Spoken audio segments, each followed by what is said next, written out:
Hey everyone, welcome back to TheTopher Drives, where this morning Emily and I woke up and decided that we wanted to take a bit of a day trip. And this works out for a couple of reasons. I've had a bunch of people ask me in the comments lately to do some road trips in some cheaper cars. And this $37,000 Hyundai Sonata N-Line seems to fit the bill there. Also, we can see if this N-Line trim of the Sonata is nice to take on a road trip, because this is, of course, the sportier of the lineup. We'll be able to see how are the seats, how's the ride, how's the fuel economy, and, well, all of the other road trip essentials. So today, we're going to go 180 miles out to Grand Haven, Michigan, and back. It's going to be about a 5-hour round trip, so we'll get plenty of time to sit in this newly revised 2024 Sonata N-Line. And at the end, we'll let you know what it was like to spend all day with this thing. But before we get on the road, let's tell you what we have in front of us. This is an Aero Silver Matte Sonata N-Line. It's like $1,000 option to get this paint, and it's pretty much the only option you get, because Hyundai and Genesis nowadays aren't really letting you pick any individual options. You pretty much just pick your trim level and that's it. This car as spec'd is $37,000, but the N-Line starts at around $35,000. So by the time you get your paint color and destination and everything, it bumps us up to $37,000. Under the hood, we have a turbocharged 2.5-liter 4-cylinder engine. It makes 290 horsepower, 311 pound-feet of torque. Power is sent to the front wheels via an 8-speed DCT. Hyundai's DCTs have a bit of a reputation at this point. Good in the N cars, not so good in the non-N cars. So we'll have to see how it behaves here in this N-Line. But I've always liked the Sonata, and I feel like for 2024, they've given it some worthy upgrades. I think the new design language is nice. It's a little bit less striking now because it doesn't have the weird running lights that kind of like go up the hood. It kind of looks like the new Kona with this seamless horizon, or whatever they call it, running light along the front. But overall, in this Aero Matte Silver, I think it looks the part. The back as well with the quad exhaust tips, everything looks pretty good. All right, let's check out some road trip essentials, and then we'll jump on the road and eat up some miles in this Sonata N-Line. We don't have a ton with us today because it's just a day trip, but we do have a cooler, and we have got my camera bag. We've got some towels to sit on the beach, even though we're probably only going to sit on the beach for about 30 seconds, but you know, the towel is necessary for that. So we've got a cooler back here. We've got, I mean, we're not even close to filling up this trunk. In fact, like, so not even close. We could fit like 4 or 5 suitcases in here, I think. This is a massive trunk in this thing. And underneath the trunk floor, which we can still check out, there is no spare tire, but there is a spot for one, so you could probably fit one down there to get a tire mobility kit, but you don't get a spare tire standard in the N-Line Sonata. Got a little pull handle for the trunk. If you pull it just right, it will close. And one thing I kind of miss about the old Sonata is the trunk release used to be hidden in the Hyundai badge. Do you remember that? I don't know if you remember that, but yeah. Now it's just a little button on the spoiler. For wheels, we have some Pirelli all-season tires. Now, I know quite a bit about these tires because the last Sonata N-Line we had in 2021 or whatever, I got my one and only ticket in because I allegedly screeched the tires from a stop sign, because 311 pound-feet of torque, okay? And they put these crummy all-season Pirellis, and they're still putting these tires on this car. So that means that this thing will absolutely blow the front tires off until about 3rd gear.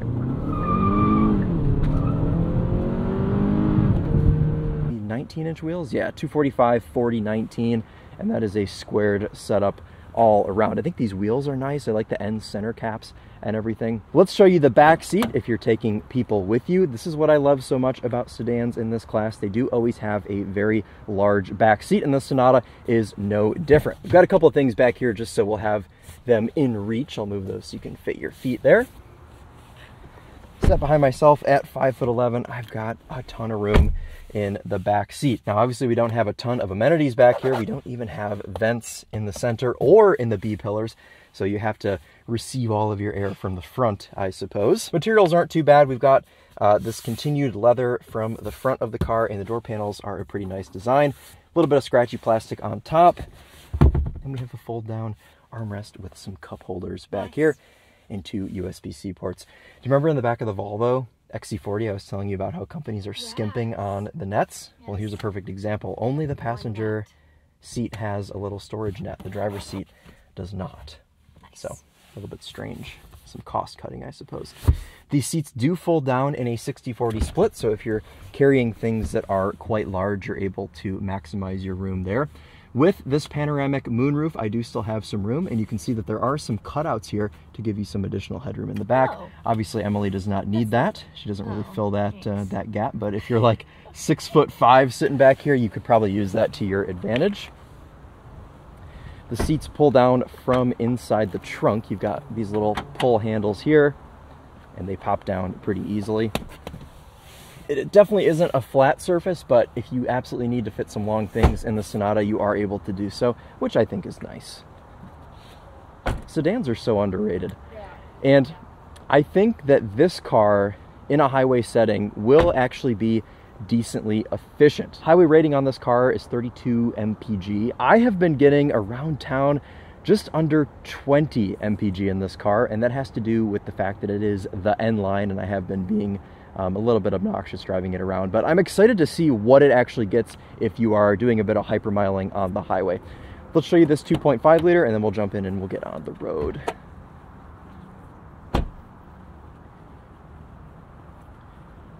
One thing I found interesting about this matte paint is that usually when you open up the hood on a Hyundai or a Genesis that has matte paint, usually it isn't matte underneath, and this one is matte under the hood and it's matte in the door sills and everything. So I called Genesis out about that on the last GV80, and people in the comments were agreeing with me that it was unacceptable that the matte wasn't distributed throughout. Of course. I'm getting on a tangent here. 2.5 liter, 4-cylinder, turbocharged. See that turbo mounted in the back of the engine bay there. Massive Hyundai badge on the hood, but where there isn't a Hyundai badge is inside on the steering wheel. One of the many upgrades, or changes rather, to the interior of this 2024 Sonata, and I think that ergonomically they've made this car quite a bit better. This is kind of following our Hyundai corporate interior design language. We have this column shifter that we see on a number of their vehicles now, pioneered by the Ioniq vehicles. Steering wheel as well. We just have these 4 dots now. We no longer get the Hyundai badge. It's not quite round. It isn't round, and I think it's quite ugly. Yeah. Personally, I'm not a big fan of the way the steering wheel looks. I think it's got a chiseled jawline. It is, yeah. It does have a jawline. That's really funny. I think it feels nice in the hands. You know, it's not bad, but the center here, it's a bit ugly, and it being gray definitely doesn't help either. This is your only interior choice in the N-Line trim of the Sonata. We still have our Bose sound system.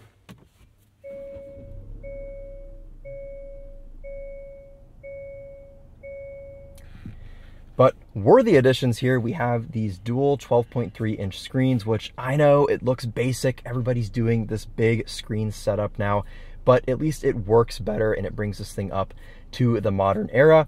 12.3-inch, 12.3-inch, and we now have wireless Apple CarPlay, which surprised me getting into this Sonata, because a lot of Hyundai's higher end stuff still does not have wireless CarPlay. Like the 2025 Genesis GV80 I was driving last week still had wired CarPlay, and it was a bit glitchy and buggy. This one has been fine this week. I've had no issues with it. Our console has been redesigned as well. I think they've done this bit for me because they've extended the elbow rest. You know, I'm been very critical about that. Absolutely. So I have somewhere to put my elbow here, and this center console extends off of the already existing armrest for your passenger there, and obviously the center console, which is quite deep. Can fit a couple of things there in that center console. My hat, the Monroney. Dual cup holders here, one of which for Emily's jug, massive pink jug of water. Got a little. Stay hydrated. That's right, stay hydrated for both of us. And there's room down here now that they've moved the shifter up to the column for more things, because the shifter used to be right here and it stuck up and it kind of intruded on some of your space here. We can fit both of our phones down here. One of the slots is a wireless charger, and you've got some USB-C ports here to charge your phone as well if you don't have the wireless charging spot. What I think is nice about this is if you don't want your phone to interfere with the CarPlay that's already on the screen, you can push this button and it will change it so it's only charged and it doesn't give you the option to connect to CarPlay. This climate control panel is basically a touchscreen. I've had no issues with it working, though I was catfished by the heated seat controls because I thought the down arrow meant that it had ventilated seats, but that's only a button to turn off your heated seat. Yeah, so that's a bit of a... We still have a volume knob in here. Sonata N-Line is rated at 27 combined, so I definitely have not been doing that, but we're gonna see if we can nail that 32 mpg highway in today. I think we'll be able to, just sitting on the highway, especially with this 8-speed DCT. Okay, ready? Here we go. Let's put our column shifter first into reverse to show you our reverse camera. We do not have a 360 camera in this car, but I keep having to tell myself, this is a sub $40,000 sedan, and you know, it already has tons of amenities that I wouldn't expect, so the fact that we're lacking a 360 camera is definitely not the end of the world. Put this column shifter into drive. Your reverse camera will stay on for a second. That was me, sorry. Yeah, the 2.5 liter's been making like a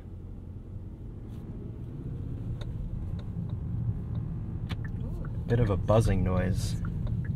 Something else rattling It's down my there. hair clip. Because people told me not to put it in my hair while we're driving. Somebody commented that. I saw that. Somebody said not to wear your hair clip while we're driving. I've actually since then seen a few people posting about when they have gotten in accidents and the hair clip has like dug into their skull. Jeez. And like if you wear it just low enough, it hits right where your like brain stem is. Okay. Not good. So. Well, thank you, commenter, for saving Emily's life. Seriously. Okay, let's talk about what this car is like to drive at low speeds. Well, it's a Hyundai, so obviously it has ultralight steering when you're in comfort mode, when you're just kind of driving around parking lot situations. Throttle response is a little bit vague, and I think that kind of goes hand in hand with the tuning of this 8-speed DCT. While it is fun on the performance front when you are going flat out, it's a little bit hard to regulate at low speeds, and sometimes this 8-speed DCT feels like you're riding in the car with somebody who just learned how to drive manual. I've had some jerky moments at below 10 miles an hour this week that definitely have not felt correct.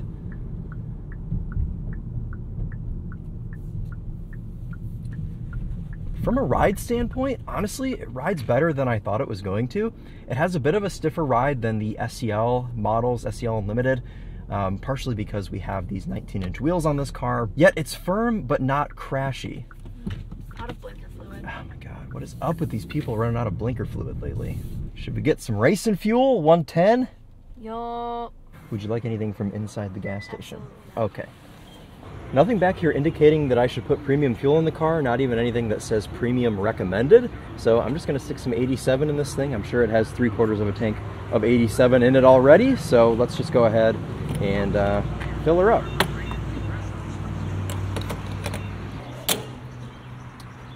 Just over 4 gallons going in there.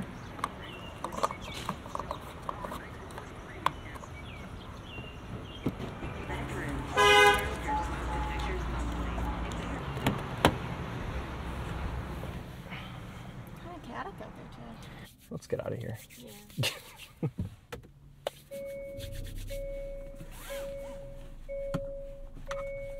Okay, so this trip computer should have reset itself, the refueling one. Where is that? Since refueling, that is zeroed out. Perfect. So that will be our guide for today's trip to see how well we do. 341 miles of range indicated, which means that should get us there and back. I think we'll beat that because we're going to go up from the 19 mpg that the car thinks it's going to get.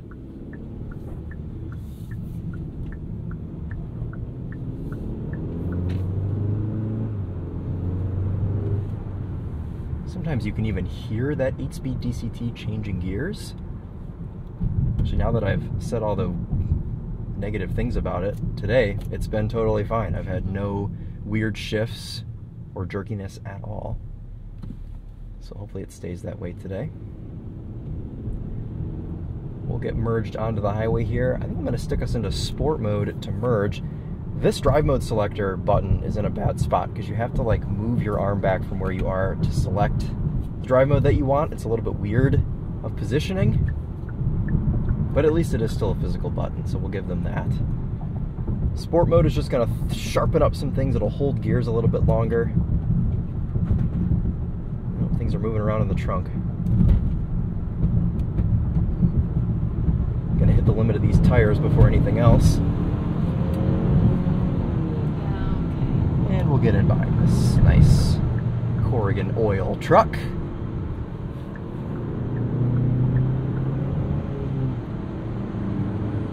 You've got just gobs of torque in this thing, plenty of power to merge you on safely.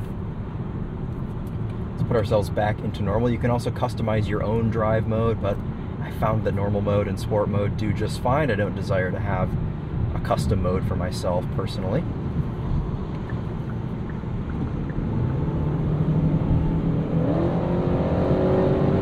He's not even pulling away. Look at that. It's a quick car. It is. It's quite So we've quick. determined it's quick. We don't have to do that anymore.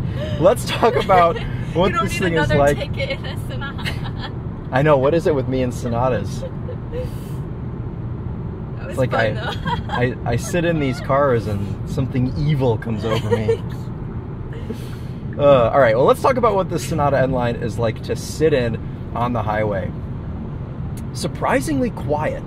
I think that the aerodynamics in this car definitely help its case, and I'm so used to driving SUVs that have a little bit more aerodynamic resistance because they sit up higher, they're a little bit blockier, but sitting down in something that's a little bit lower, a little bit more aerodynamic, with these all-season tires, yes, they don't have a ton of grip, but they are pretty dang quiet. It's very pleasant, and for 37 grand, I don't think you can get much quieter than this as far as NVH goes. I cannot believe you kept up with this campaign. I know. It's a Mitsubishi Mirage.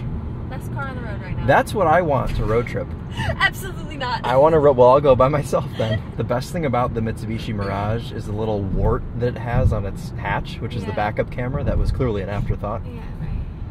That's pretty sad. Should we talk about the Sonata N-Line? Indeed. Ride comfort, so far on the highways, well over expansion joints and things, seems fine. I've read reviews about this car where people say the ride is really harsh, and I don't think I agree with them. I think for what this car is, for it being a bit of a sporty trim, I think the ride fits just fine.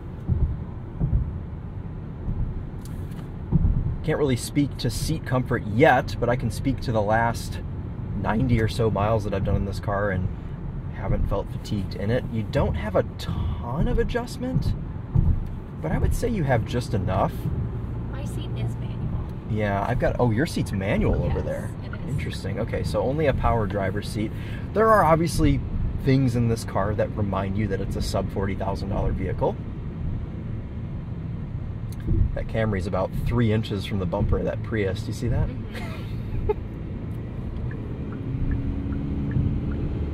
Are we here for the chaotic vibe of the highway today? Yeah. It is pretty That chaotic. man is about 6'8". Fully texting. 6'8", texting in a Mirage. Oh my goodness. What a choice. Big threat there. What? So I'm trying to figure out what this button does. I think it's the seat bolsters. Yes! Okay, so you can adjust the seat bolsters here on the driver's seat. You can adjust your lumbar. Many of things that are going to help me on today's trip, but you have only got forward and back and tilt. Yeah. Oh, out of blinker fluid. Just keep a tally of how many cars are out of blinker fluid today. Let's jump over here into the right lane because I want to show you guys the driver assists on the Sonata. Now, when I started back this whole gig with Charlie and the TheTopher back in 2020, one of my biggest takeaways and one of the things that blew me away the most is how good the driver aids were on these Hyundais, and it's stayed the same all the way now into 2024. These driver assist systems still feel fresh in these cars, and they've kind of been working through and tuning these and calibrating them, dialing them in over the last 4 years to the point where now they're pretty much on par with systems you see in cars that are 2 or 3 times the price.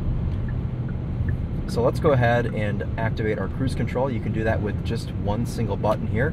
That will automatically turn on your steering assist, but if you have your lane keep assist toggled off, you will have to hold that button to turn that back on. Let's see how this does applying the brakes. Pretty good. Give it a lane change. We don't have lane change assist in this Sonata, but that's okay because I don't like lane change assist anyways. I think it's stupid, so I'm okay being without it. This driver assist system is not up to the level of something like Blue Cruise or Super Cruise or BMW's Assist Plus, but it will let you go, as you can see, about 30 to 40 seconds without touching the steering wheel, which is usually all you need. So it doesn't like that I'm I've got it set for 75. So it was applying the brakes, trying to slow me down to about 68 for this big sweeper. So I've got my foot on the throttle right now. Take my foot back off the throttle and it'll accelerate out of the corner. That's the one thing about the Hyundai systems that I don't super love, is that they are a little bit nervous. In my mind, since the last Sonata I drove late last year, this Bose has gotten better. I don't know if they've retuned it or if I've just had enough of a palate cleanse to where I don't remember the old one being good, but this system is pretty dang impressive. And the Sonata has had Bose in the pre-facelift, the 2023, and prior did have this system, but I don't know if with this new infotainment, maybe they've made some tweaks to the system to make it sound just that much more crisp, but the highs and the detail of the system seem nicer, as well as the punchy lows. I feel like you don't have to turn the bass up to give yourself the power that you desire from this system. So let's go ahead and turn on my new favorite sound system test song, which is this song by Miami Horror. I don't think you heard this yet, but it's a pretty good song. So this sound system is it's zeroed out. It's at factory settings for the EQ. So let's go ahead and get this song started.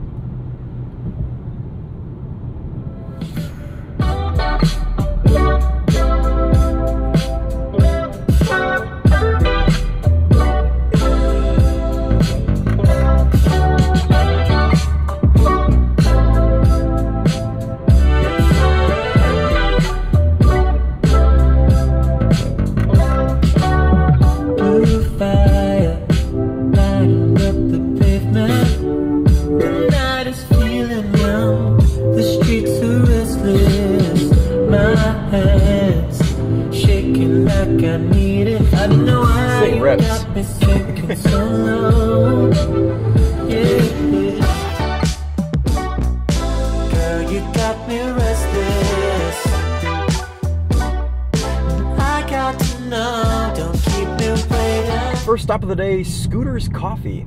That's a beautiful C2 Corvette. It's a place I've been wanting to try for a bit. You gotta do a little right swingy right here. A little right swingy. Yep. So it's the only way you can really go. Ooh, nice old Thunderbird too. I don't get a great idea of what's going on with the front end through this steering. It's a little numb. No license plate. But they do have a turn signal at least. Yeah, you can win some, you'll lose some.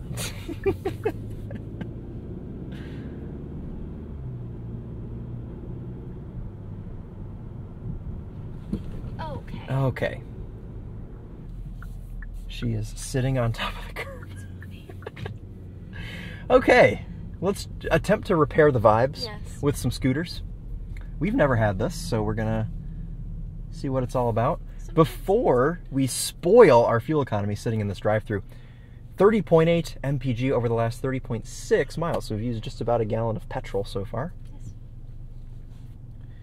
This Sonata does not feel overly large in the drive-thru. Why would it?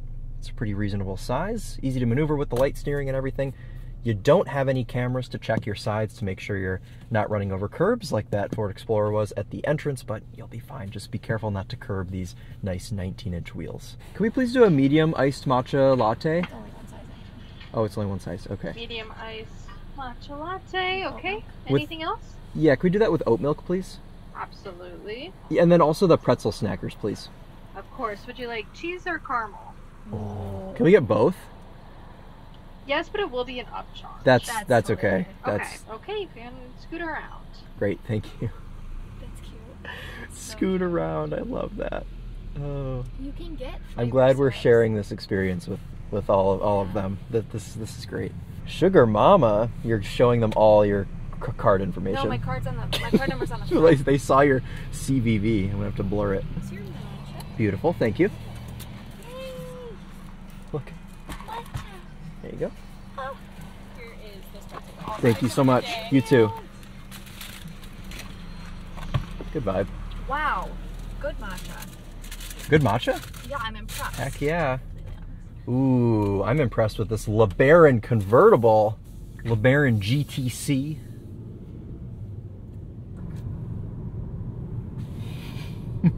What'd she say?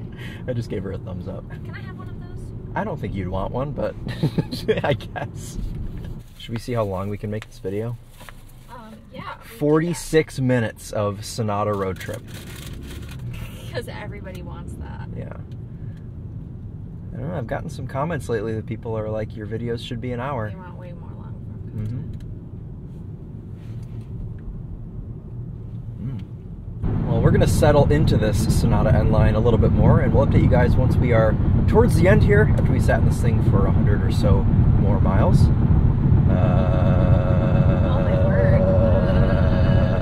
And we'll let you know what it's been like.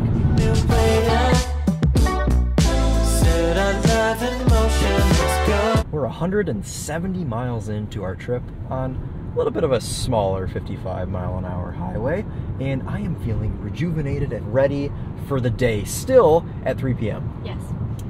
You did a little bit of a nap.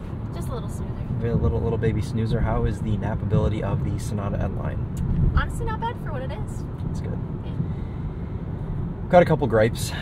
For one, the seating position is too high in this car, and I only notice that when I've got my hat on, because I'm 5'11". Usually I don't really have an issue fitting into cars, but there is probably only about 3 inches of headroom extra to go above me. So if you're like 6'2", 6'3", something like that, you may have a little bit of a tough time fitting into this car. Something I meant to mention in the beginning, but I've got the seat in the absolute lowest setting, and I do still feel like I'm sitting a little bit too high. Additionally, I did start to feel a little bit fatigued in this seat. Luckily, the driver's side, I have some lumbar adjustment that, you know, I can give myself a little bit of back support. You don't on your side. How are you feeling over there? My back's a little tight. Your back's a little tight. After 171 miles, 35.7 mpg, and that's with a pretty high average speed, doing 75 to 79 on the highway, so much higher than the EPA tests, and oftentimes that advantages these cars. And you know, with my a million years of fuel economy testing at Daily Motor, we would often see cars do better at you know, regular highway speeds. So getting over 35 mpg is definitely not a surprise, but it's pleasant to see here in this Sonata N-Line. Would you like some lore about Grand Haven? Surely. I was doing some research. There's not a ton. I mean, obviously it was a big trading post for the Native Americans back in the day because it's on the water and everything like that. But around the 1930s, there was like some pretty iconic gang activity from this guy named Babyface Nelson. Was like this super iconic like gangster that he was a bank robber. And he robbed a bank in downtown Grand Haven, and it kind of started this bank robbing spree. Grand Haven was the starting point for him. And downtown, the bank he robbed is still there, from what I understand, and there's still evidence on some of the surrounding buildings of projectiles that were flying through the air. So we'll have to go and look for those.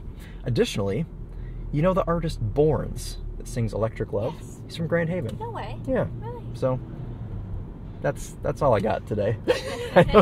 I don't have as many fast facts as usual. Otherwise though, like as far as sitting in this car, elbow comfiness, not the best in the world, but I think the closest thing I can compare this to is like a nice set of designer tennis shoes. Like you have like that nice kind of firm leather feel, still soft, not the cushiest thing in the world, but your elbows are definitely not in agony. And if you're a little bit shorter, they have, like I mentioned earlier, added this little extension. So no matter your size, you will have elbow support here in the Sonata. One of the best things about the passenger compartment in this car is there's a little phone holder slot for your passenger's phone, because they can plug into one of the USB-C ports and charge, and they have somewhere to set their phone, and they don't have to put it in here if they don't want to. Did you know Grand Haven is called Coast Guard City, USA? Yeah. I learned that from the sign just now. I think that's because it was the first Coast Guard established town or something. I may have worded that wrong, but I also read that.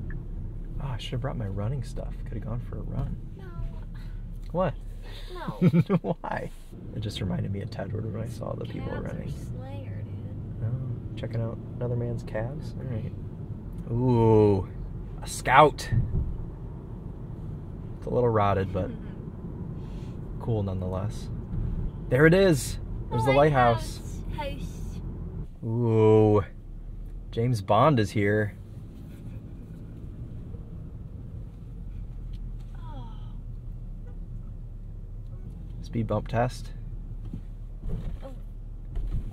I'm gonna back in, but there's a car behind me, so I'm just... Oof. That is a sound. That's aggressive. Not only did it beep, it vibrated me. Yeah. That is a sound. And parked. I missed. There we go. Pas de soleil, pas de soleil, pas de soleil, pas de soleil, pas de soleil, pas de soleil,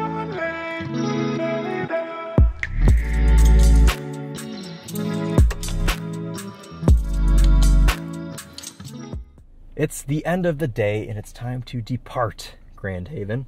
We found, I think, a couple of babyface droppings, potential bullet holes in the side of that building. But also, we were able to walk around and just explore this really quite pleasant little Michigan beach town. So we're going to go a couple miles down the street to the yacht club because I want to try and get some B-roll of this car in somewhere scenic. So go for a little drive through town, and then we're going to jump on the highway and head back home. Anywhere you go, you belong. Anywhere you say, anywhere.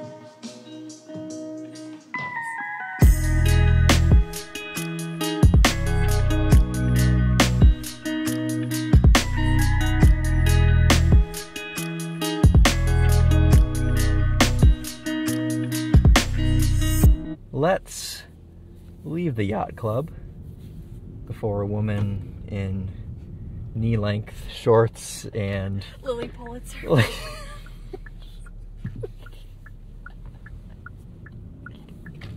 Comes and wags a finger at you. Let's go home. We're gonna make our way to the highway. We're gonna sit in this thing for another 2.5 hours, and then we'll give you guys our final thoughts. Ooh, train track test. Not too bad.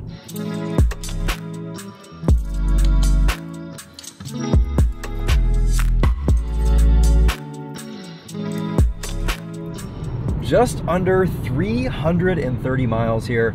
Let's go ahead and wrap up our final thoughts on the Sonata N-Line.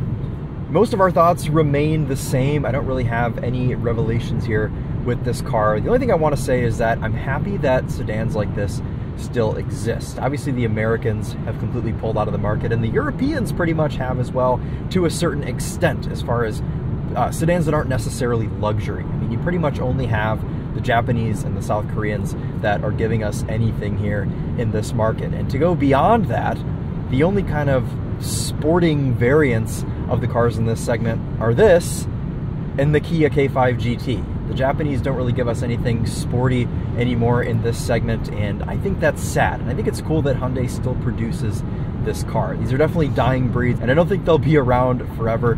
What I like especially about this is that we've been able to do this entire trip, and this is not the hybrid. This is not the efficient variant of the Sonata, and yet, over the last 331.1 miles, we've done 34.7 mpg. And I know that's not quite up towards like the 40 mpg that some of the cars do in this class, but still being able to hit mid-30s, I think, is a pretty big achievement. And for $37,000, I think that this car would be a pretty good buy. I mean, if you're someone that's a little bit taller, you definitely have to consider the headroom in this car.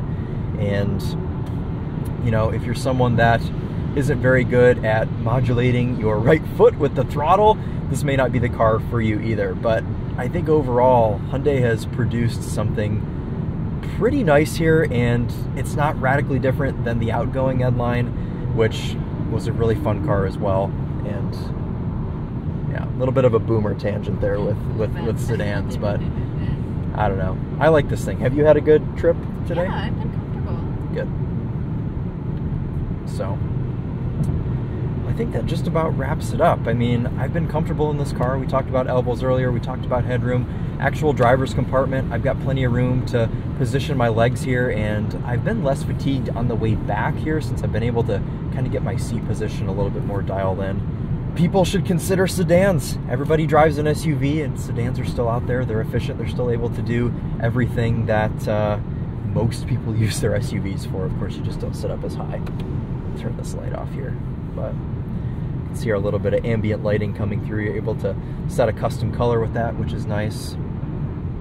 But it's been a good day in the Sonata N-Line, and it's a car that can do it all. It's a really nice daily driver, not so hardcore, not a full N, it doesn't beat you up, but you are still able to do some spirited driving with this car. Absolutely roast the tires through second gear, and it's fun, it's practical, it's efficient, it's mostly comfortable, it's nice to look at. I like this matte silver. I like what they've done with the update on this car, and I think it's reasonably priced still as well. But it does have an ugly steering wheel. It does have an ugly steering wheel. All right, well, I think on that's going to pretty much wrap it up for us today. If you guys have any questions about this Sonata N-Line, make sure you leave those in the comments. I've spent all week with this car, and I'll be able to answer those for you. But I think we've pretty much covered everything else. I'm still a pretty big fan of the Sonata. They haven't ruined it. It still feels great. It drives nice. And I think that's it. Yeah. Should we wrap it up? We should. Cool. All right, guys. Well, thank you all so much for watching. Leave any suggestions for the road trips. We're all ears as far as that goes, but that's going to wrap it up for us today, and we will see you in the next one. Take care. Take care. Mwah.